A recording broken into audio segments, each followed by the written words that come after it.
ഞാനിന്നിവിടെ ഷെയർ ചെയ്യാൻ പോകുന്നത് എല്ലാ വീട്ടമ്മമാർക്കും തന്നെ നമ്മുടെ ഡെയിലി ലൈഫിൽ യൂസ്ഫുൾ ആവുന്ന കുറേ നല്ല ടിപ്സ് ആൻഡ് ട്രിക്സൊക്കെ കളക്ട് ചെയ്തിട്ടാണ് കേട്ടോ. നമ്മൾ കുറേ സമയമൊക്കെ നിന്ന് കഷ്ടപ്പെട്ട് ചെയ്യുന്ന ജോലികളൊക്കെ സിമ്പിളായിട്ടുള്ള ടിപ്സൊക്കെ യൂസാക്കി കഴിഞ്ഞാൽ നമുക്കത് പെട്ടെന്ന് ചെയ്ത് തീർക്കാനായിട്ട് സാധിക്കും. അപ്പോൾ അങ്ങനെയുള്ള ടിപ്സാണ് ഇന്നത്തെ വീഡിയോയിൽ ഉൾപ്പെടുത്തിയിരിക്കുന്നത്. പിന്നെ നമുക്ക് നേരെ വീഡിയോയിലോട്ട് പോകാം കേട്ടോ. അപ്പോൾ ആദ്യത്തെ ടിപ്സ് എന്താണെന്ന് വെച്ചാൽ, ഇപ്പം നമ്മൾ എന്തെങ്കിലും കുക്ക് ചെയ്യാൻ പോകുന്ന സമയത്ത് നമുക്ക് നെയ്യിൻ്റെ ആവശ്യമുണ്ട്, നമ്മൾ നെയ്യ് സ്റ്റോർ ചെയ്തത് കഴിഞ്ഞു എന്നുണ്ടെങ്കിൽ നമ്മുടെ കയ്യിൽ ബട്ടർ ഉണ്ടെന്നുണ്ടെങ്കിൽ പെട്ടെന്ന് നമുക്കൊരു ഇപ്പോൾ നെയ്യില്ല, അപ്പോൾ ഒരു ജസ്റ്റ് ബിരിയാണി വെക്കും. ഇപ്പം ഞാനിവിടെ ബിരിയാണി വെക്കാനായിട്ട് പോകുമ്പോൾ നെയ്യില്ലാത്തത് തീർന്നു പോയത് അപ്പോഴാണ് കണ്ടു കേട്ടോ. അപ്പം ഞാനിതുപോലെ ബട്ടർ ഉണ്ടാക്കി വെച്ചിട്ടുണ്ടായിരുന്നു. അതും നമ്മുടെ ഹോം മെയ്ഡ് ബട്ടർ തന്നെയാണ് കേട്ടോ. ഇപ്പം മിക്ക വീടുകളിലും വീട്ടിലുണ്ടാക്കുന്നില്ല എന്നുണ്ടെങ്കിലും ബട്ടർ പല ആവശ്യങ്ങൾക്കായിട്ട് സൂപ്പും പാസ്തയൊക്കെ ഉണ്ടാക്കുമ്പോൾ ബട്ടർ ആയിരിക്കും കുറച്ചും കൂടി ബെസ്റ്റ്, നല്ല ടേസ്റ്റൊക്കെ ഉണ്ടാവുക. അപ്പോൾ നമ്മൾ ബട്ടർ നമ്മുടെ വീട്ടിൽ എന്തായാലും ഉണ്ടാവും. അപ്പോൾ നമ്മൾ ആ ബട്ടർ എടുത്തിട്ട് ജസ്റ്റ് ഒന്ന് ഉരുക്കിയെടുത്താൽ മതി കേട്ടോ. പെട്ടെന്ന് തന്നെ സെക്കൻഡുകൾക്കുള്ളിൽ നമുക്ക് നെയ്യ് ഉണ്ടാക്കിയെടുക്കാനായിട്ട് നമുക്ക് സാധിക്കും. അതിലേക്ക് ഒരു പിഞ്ചളവിൽ മഞ്ഞൾപ്പൊടി ഇട്ടിട്ട് നമുക്ക് ഇതൊന്ന് ഉരുക്കിയെടുക്കാം. കണ്ടോ, ഇതുപോലെ നമ്മൾ ഇട്ട് കഴിയുമ്പോഴേക്കും തന്നെ അതിൽ വെള്ളത്തിൻ്റെ അംശം ഒന്നും ഉണ്ടാവത്തില്ലല്ലോ. അപ്പോൾ നമുക്ക് പെട്ടെന്ന് നെയ്യ് തീർന്നു പോയിരിക്കുന്ന സാഹചര്യങ്ങളിൽ നമ്മുടെ കയ്യിൽ ബട്ടർ ഉണ്ടെന്നുണ്ടെങ്കിൽ നമുക്കിതുപോലെ ഉണ്ടാക്കിയെടുക്കാനായിട്ട് നമുക്ക് സാധിക്കും കേട്ടോ. അപ്പോൾ നിങ്ങൾ ഇതുപോലെ ഒന്ന് ട്രൈ ചെയ്ത് നോക്കുക. അതുമല്ല, നമ്മൾ ഹോം മെയ്ഡ് ആകുമ്പോൾ അത്രയും നല്ലതായിരിക്കും. ഞാൻ എപ്പോഴും വീട്ടിൽ ബട്ടർ ആണെന്നുണ്ടെങ്കിലും നെയ്യാണെന്നുണ്ടെങ്കിലും ഒക്കെ നമ്മൾ വീട്ടിൽ തന്നെ ഉണ്ടാക്കുന്നതാണ്. ഒരിക്കലും ഞാൻ പുറത്തുനിന്ന് വാങ്ങിക്കാറില്ല കേട്ടോ.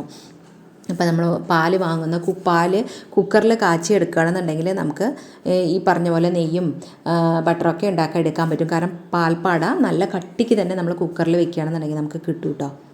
ഇനിയിപ്പോൾ അടുത്തതായിട്ടുള്ള ടിപ്പ് എന്താണെന്ന് വെച്ചാൽ, ഇപ്പോൾ നമ്മളിവിടെ ബീഫ് വേവിക്കാൻ വെക്കുന്നുണ്ട് കേട്ടോ. ഇപ്പോൾ 1 കിലോ അളവിൽ ബീഫുണ്ട്. അത് നല്ലപോലെ തന്നെ കഴുകി വെള്ളം വാരാനെല്ലാം വെച്ചതിന് ശേഷം നമ്മളത് കുക്കറിൽ വേവിക്കുകയാണ്.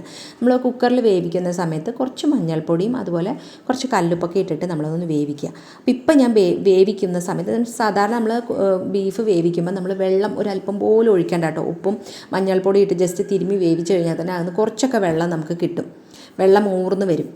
ഇപ്പം ഞാനിതിലേക്ക് ശരിക്കും പറയുകയാണെങ്കിൽ ഒരു 3 ഗ്ലാസ്സോളം തന്നെ ഞാൻ വെള്ളം ഒഴിച്ച് നന്നായിട്ട് ഇതുപോലെ മുങ്ങി നിൽക്കുന്ന രീതിയിൽ വെള്ളം ഒഴിച്ചാണ് വേവിക്കുന്നത്. ഇതെന്തിനാണെന്ന് വെച്ചാൽ, നമ്മളിപ്പോൾ ഇങ്ങനെ വേവിച്ച് വെച്ചിട്ട് കിട്ടും. വേവിച്ച് കഴിഞ്ഞാൽ നമുക്ക് കുറച്ചുകൂടെ വെള്ളം, നമ്മൾ ഒഴിച്ചതിനേക്കാളും കുറച്ചും കൂടെ കൂടുതലായിട്ട് നമുക്ക് ഈ ബീഫ് വേവിച്ച വെള്ളം കിട്ടും. അപ്പോൾ ഈ ഇങ്ങനെ വേവിക്കുന്ന സമയത്ത് ഇതിലുള്ള ആ ഒരു കൊഴുപ്പെല്ലാം തന്നെ നമുക്ക് നീക്കാനായിട്ട് നമുക്ക് സാധിക്കും. ബീഫിൽ നല്ല രീതിയിൽ തന്നെ കൊഴുപ്പുണ്ടാവുമല്ലോ, അതൊക്കെ നമുക്ക് മാറ്റാനും. പിന്നെ ഇങ്ങനെ നമ്മൾ കുക്ക് ചെയ്തിട്ടുള്ള ബീഫ് നമ്മൾ കഴിക്കുകയാണെന്നുണ്ടെങ്കിൽ നമുക്ക് കൊളസ്ട്രോൾ ഉള്ളവർക്കൊക്കെ നമുക്ക് കഴിച്ചാലും അത്ര വലിയ പ്രശ്നം വരില്ല കേട്ടോ. പിന്നെ ഈ ഒരു വെള്ളം ഉണ്ടല്ലോ, ഈ വെള്ളം യൂസ് ചെയ്തിട്ട് നമ്മൾ ബിരിയാണി വെക്കുന്ന സമയത്ത് അതിലേക്ക് നമ്മൾ ഈ വെള്ളം അളന്നൊഴിക്കുകയാണെന്നുണ്ടെങ്കിൽ ബീഫ് ബിരിയാണി ആണെന്നുണ്ടെങ്കിൽ അടിപൊളി ടേസ്റ്റ് ആയിരിക്കും കേട്ടോ. ഇതേ രീതിയിൽ തന്നെ നമ്മൾ ആടൊക്കെ വേവിക്കുന്ന സമയത്തും മട്ടണൊക്കെ വേവിക്കുന്ന സമയത്തും ഈ ഒരു രീതിയിൽ ചെയ്ത് കഴിഞ്ഞാൽ, എന്നിട്ട് ആ വെള്ളം യൂസ് ചെയ്തിട്ട് നമ്മൾ ബിരിയാണി വെക്കുകയാണെന്നുണ്ടെങ്കിൽ നല്ല അടിപൊളി ടേസ്റ്റ് ആയിരിക്കും ബിരിയാണിക്ക് കേട്ടോ. അപ്പോൾ നമ്മൾ ഈ വെള്ളം നമ്മൾ ഇങ്ങനെ വേവിച്ച വെള്ളം നമ്മൾ മാറ്റി വെച്ചിട്ട് നമ്മൾ ബിരിയാണി വെക്കുന്ന സമയത്താണെന്നുണ്ടെങ്കിലും അതുപോലെ തന്നെ നമ്മൾ എന്തെങ്കിലുമൊക്കെ മസാല കറിയൊക്കെ വെക്കുമ്പോൾ നമ്മൾ ഈ ഒരു വെള്ളം ഒഴിക്കാവുന്നതാണ്. ഇനി ഞാനിതുപോലെ ഒരു 4-5 തക്കാളിയും അതുപോലെ ഒരു 4 പച്ചമുളകും മിക്സിയിലിട്ട് നന്നായി ഒന്ന് അടിച്ചെടുക്കുന്നുണ്ട് കേട്ടോ. പേസ്റ്റായിട്ട് തന്നെ നമ്മളൊന്ന് അരച്ചെടുക്കുന്നുണ്ട്. നമ്മൾ ബിരിയാണി വെക്കുന്ന സമയത്ത് തക്കാളി നമ്മൾ മുറിച്ചിടുന്നതിനേക്കാളും നമ്മളിതുപോലെ അരച്ചെടുത്തിട്ട് ആ ഒരു പേസ്റ്റ് ആക്കിയിട്ട് നമ്മൾ ഒഴിക്കുകയാണെന്നുണ്ടെങ്കിൽ ബിരിയാണിക്ക് നല്ലൊരു ടേസ്റ്റ് ആയിരിക്കും കേട്ടോ. സാധാരണ ഉണ്ടാക്കുന്ന ബിരിയാണിനേക്കാൾ കുറച്ചും കൂടി നല്ല ടേസ്റ്റ് ആയിരിക്കും. തക്കാളി വേകാനുള്ള സമയമൊന്നും നമ്മൾ വെയിറ്റ് ചെയ്യേണ്ട ആവശ്യം വരില്ല കേട്ടോ. അപ്പോൾ ബിരിയാണി വെക്കുന്ന സമയത്ത് ഇതുപോലെ പച്ചമുളകും തക്കാളിയും ഞങ്ങൾ ഇതുപോലെ ഒന്ന് ചെയ്ത് നോക്കുക.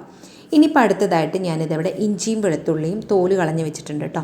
അപ്പോൾ നമ്മളിത് ക്രഷ് ചെയ്തെടുക്കാനാണ്, അരച്ചെടുക്കാനാണ്. അതായത് ഇഞ്ചി വെളുത്തുള്ളി പേസ്റ്റാണ് ഇവിടെ തയ്യാറാക്കുന്നത് കേട്ടോ.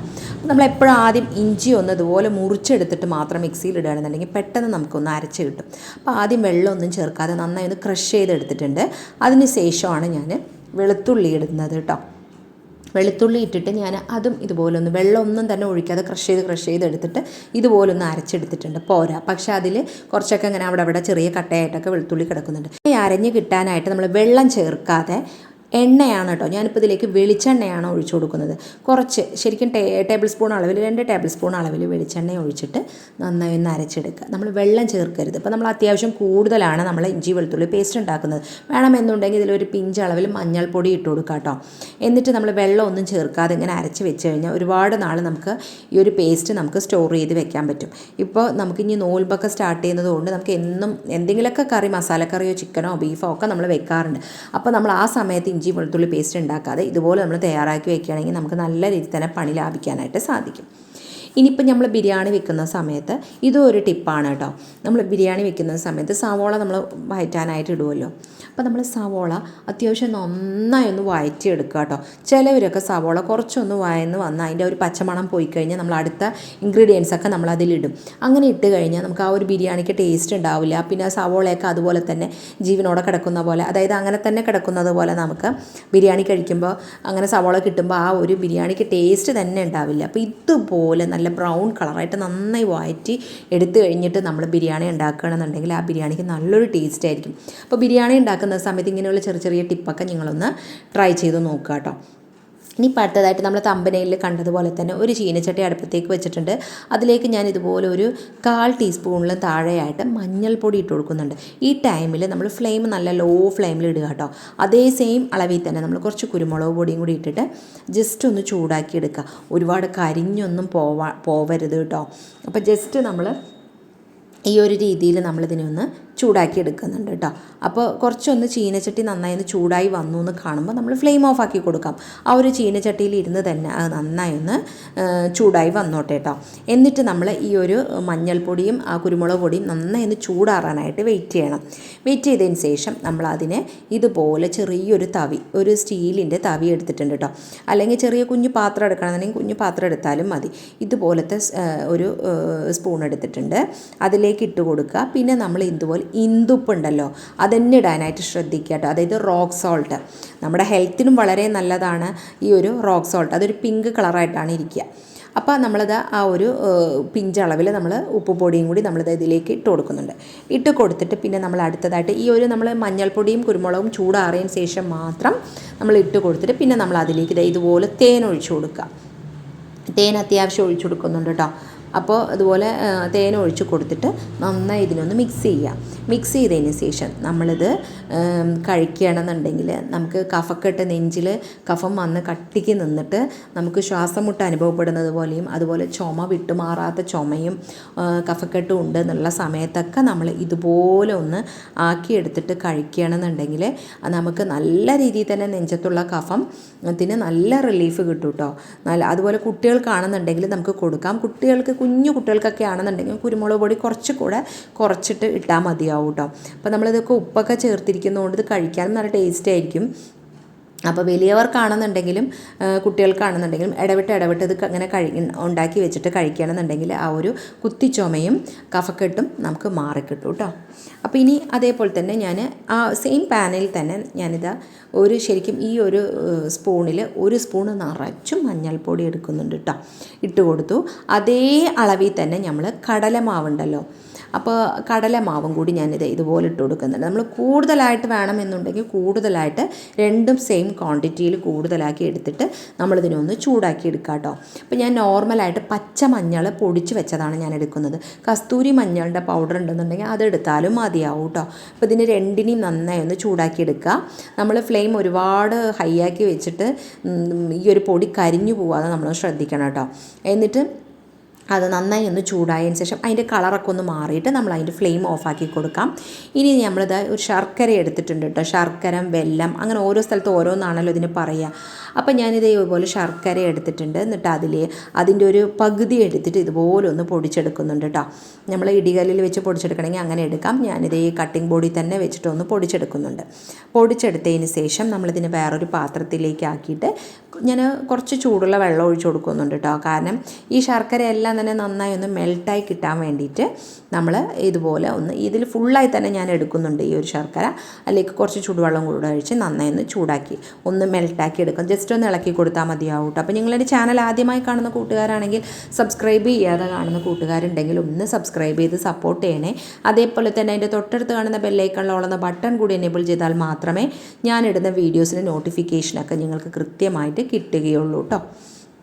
അപ്പോൾ ഇതാ നമ്മൾ ചുടുവെള്ളം ഒഴിച്ചിട്ടുണ്ട്. ഒരുപാട് നിറച്ചൊന്നും ഒഴിക്കേണ്ട കേട്ടോ. ഇതിപ്പോൾ ഇത് ഞാൻ അളവ് പറയുകയാണെങ്കിൽ ഒരു 2-2.5 ടേബിൾ സ്പൂണോളം തന്നെ ഞാൻ വെള്ളം ഒഴിച്ചിട്ടുള്ളൂ. എന്നിട്ട് നന്നായി ഒന്ന് മിക്സ് ചെയ്തെടുത്തതിന് ശേഷം നമ്മളിത് ഈ ഒരു കടലമാവും മഞ്ഞൾപ്പൊടിയും ഉണ്ടല്ലോ അത് നമ്മളിതിലേക്കിട്ട് നന്നായി ഒന്ന് മിക്സ് ചെയ്ത് കൊടുക്കുക. കുറച്ച് സമയം ഒന്ന് മിക്സ് ചെയ്യാൻ ടൈം എടുക്കും കേട്ടോ. അപ്പോൾ അത് ഇതുപോലെ ഒന്ന് മിക്സ് ചെയ്ത് കൊടുക്കുക. നമ്മൾ പിന്നെയും കുറച്ചും കൂടെ ഇട്ട് കൊടുക്കുന്നുണ്ട്. എന്നിട്ട് നമ്മളത് മിക്സ് ചെയ്തതിന് ശേഷം നമ്മൾ പിന്നെ ഇതിലേക്ക് 1-2 ഇൻഗ്രീഡിയൻസും കൂടെ ചേർത്ത് കൊടുക്കാനുണ്ട് കേട്ടോ. അതാണ്ട് ഈ ഒരളവിൽ നമ്മൾ ആക്കിയെടുത്തിട്ടുണ്ട്. അപ്പോൾ കുറച്ചും കൂടെ എനിക്കത് ലൂസായിട്ട് തോന്നി. അപ്പോൾ കുറച്ച് പൊടിയും കൂടി നമ്മളിത് ഇതിലേക്ക് ഇട്ട് കൊടുക്കുന്നുണ്ട്. കുറച്ച് കട്ടിക്ക് തന്നെ വേണം കേട്ടോ. നല്ലൊരു പേസ്റ്റ് രീതിയിൽ തന്നെ നമ്മൾ ആക്കിയെടുക്കണം. ഇനി നമ്മളതിലേക്ക് ഷാമ്പു, നമ്മൾ ഏത് ഷാമ്പു ആണെന്നുണ്ടെങ്കിൽ എടുക്കാം. നമ്മൾ 1 രൂപേൻ്റെ ഷാമ്പു ഒക്കെ ആണെന്നുണ്ടെങ്കിൽ അത് ഫുള്ളായി തന്നെ എടുക്കാം കേട്ടോ. അപ്പോൾ അതാ ഷാമ്പു എടുത്തതിന് ശേഷം ടൂത്ത് പേസ്റ്റും ശരിക്കും ഇതുപോലെ നമ്മളിപ്പോൾ വീഡിയോയിൽ കണ്ടില്ലേ ആ ഒരു അളവിലെടുത്താൽ മതിയാവും. എന്നിട്ട് ഇതൊക്കെ കൂടി നന്നായി ഒന്ന് മിക്സ് ചെയ്യുക. മിക്സ് ചെയ്തിട്ട് ഈ ഒരു പരുവത്താക്കി എടുക്കുക കേട്ടോ. ഒരുപാട് ലൂസാക്കരുത്. ഇത് നമ്മുടെ കയ്യിൽ നമ്മളെപ്പോഴും വീട്ടമ്മമാർക്കൊക്കെ എന്നും കുക്കിങ്, പാത്രം കഴുകൽ, അലക്കൽ ഇങ്ങനെയുള്ള പണികളൊക്കെ ചെയ്യുമ്പോൾ നമ്മുടെ കൈ എപ്പോഴും സ്കിന്നൊക്കെ ഭയങ്കര തിക്കായിരിക്കും, നല്ല കട്ടിയായിരിക്കും കേട്ടോ. പിന്നെ അതുപോലെ തന്നെ ഡെഡ് സ്കിന്നൊക്കെ ആയിട്ടുണ്ടെന്നുണ്ടെങ്കിൽ അതൊക്കെ പോവാനും ഈ നമ്മുടെ കൈ നല്ല ബ്രൈറ്റ്നെസ് ആവാനൊക്കെ ഹെൽപ്പാക്കും. ശർക്കര വളരെ നല്ലതാണ് കേട്ടോ. നമ്മുടെ ഫേസിലും ഇത് നമുക്ക് അപ്ലൈ ചെയ്യാവുന്നതാണ്. അപ്പോൾ ഇത് ടൂത്ത് പേസ്റ്റും ഒക്കെ മിക്സിങ് ആക്കിയിരിക്കുന്നത് കൊണ്ട് നമ്മുടെ സ്കിന്നിൻ്റെ ഡെഡ് സ്കിന്നൊക്കെ മാറ്റാനും അതുപോലെ തന്നെ സ്കിന്ന് നല്ല ബ്രൈറ്റ്നെസ് ആവാനും നമ്മുടെ കയ്യിൽ ഇതുപോലെ ഒന്ന് അപ്ലൈ ചെയ്തിട്ട് കുറച്ച് സമയം കഴിയുമ്പോഴേക്കും തന്നെ അത് ശരിക്കും നമ്മൾ ഡ്രൈ ആയിട്ട് ഉണങ്ങി കിട്ടില്ല കേട്ടോ. നമ്മൾ തേനും ശർക്കരയൊക്കെ തേന് ചേർത്തിട്ട് നമ്മൾ എന്ത് ഫേസ് പാക്ക് ഇട്ടാലും അത് എത്ര കഴിഞ്ഞാലും നല്ല ഷൈനിങ് ആയി തന്നെ ഇരിക്കും. ആ ഒരു രീതിയിൽ തന്നെ ആയിരിക്കും നമുക്ക് ഇത് ഇട്ടാലും കിട്ടുക. നമ്മളൊരു 20 മിനിറ്റ് റെസ്റ്റ് ചെയ്യാൻ വെച്ചതിന് ശേഷം നമ്മൾ ജസ്റ്റ് ഒന്ന് ഇതുപോലെ ഒന്ന് വെള്ളം ആക്കി കൊടുക്കുക. കൈ കൊണ്ട് തന്നെ നന്നായി മസാജ് ചെയ്ത് തന്നെ നമ്മളതിനെ ക്ലീനാക്കി എടുക്കാനായിട്ട് ശ്രദ്ധിക്കുക കേട്ടോ. അത് ഇതുപോലെ ഒന്ന് ആക്കിയെടുക്കുക. നമ്മുടെ ഈ കൈപ്പത്തിയിൽ മാത്രമല്ല നമ്മുടെ കൈ ഫുള്ളായി തന്നെ നമുക്കിത് അപ്ലൈ ചെയ്യണമെന്നുണ്ടെങ്കിൽ അപ്ലൈ ചെയ്യാവുന്നതാണ്. ഇതേപോലെ തന്നെ നമ്മുടെ കാലിൻ്റെ പാദത്തിലും ഇപ്പോൾ പൊതുവേ കാറ്റൊക്കെ അടിക്കുന്ന വിൻ്റർ സീസണൊക്കെ ആയതുകൊണ്ട് കാലൊക്കെ നല്ല പോലെ തന്നെ ഡ്രൈ ആയിട്ടും അതുപോലെ തന്നെ നമ്മുടെ പൊതുവേ കാലിൻ്റെ സ്കിന്ന് ഭയങ്കര കട്ടിയായിട്ടൊക്കെ ഇരിക്കും. അപ്പോൾ നമ്മുടെ കാല് എത്ര ക്ലീനാക്കി വെച്ചാലും നമുക്കത് അത്ര ക്ലീനായിട്ട് നമുക്ക് വൃത്തിയായിട്ടും നല്ല ഭംഗിയായിട്ടും നമുക്ക് തോന്നില്ല. അപ്പോൾ നല്ല ഭംഗിയായിരിക്കാനായിട്ടും നല്ല പോലെ തന്നെ ബ്രൈറ്റ്നെസ് നമ്മുടെ കാലിൻ്റെ നമ്മുടെ ഫേസിൻ്റെ യഥാർത്ഥ ആ ഒരു ബ്രൈറ്റ്നെസ് നമ്മുടെ കാലിനും കിട്ടാൻ വേണ്ടിയിട്ടും നല്ല ഗ്ലോ കിട്ടാൻ വേണ്ടിയിട്ടും ഇത് വളരെ നല്ലൊരു പാക്കാണ് കേട്ടോ. അപ്പോൾ നിങ്ങൾ ഇതുപോലെ ഒന്ന് ട്രൈ ചെയ്ത് നോക്കുക. അപ്പോൾ ഇന്നത്തെ വീഡിയോസിൽ ഏതെങ്കിലും ഒരു ടിപ്സ് നിങ്ങൾക്ക് യൂസ്ഫുള്ളായി തോന്നിയിട്ടുണ്ടെങ്കിൽ വീഡിയോക്ക് ലൈക്ക് ചെയ്യുക, ഷെയർ ചെയ്യുക, നിങ്ങളുടെ ഫ്രണ്ട്സ് ആൻഡ് റിലേറ്റീവ്സിനൊക്കെ ഒന്ന് ഷെയർ ചെയ്യുക. അതുപോലെ വീഡിയോയ്ക്ക് നല്ല നല്ല കമൻറ്റ് ഇടുക കേട്ടോ. അപ്പോൾ നിങ്ങളുടെ കമൻറ്റൊക്കെ വായിക്കുമ്പോഴാണ് എനിക്ക് ഇനിയും വീഡിയോ ഇടാൻ നല്ലൊരു പ്രചോദനം കൂടിയാവുന്നത്. ഇതേപോലെ ഇനി നല്ലൊരു വീഡിയോയിൽ കാണുന്നത് വരേക്കും ബൈ.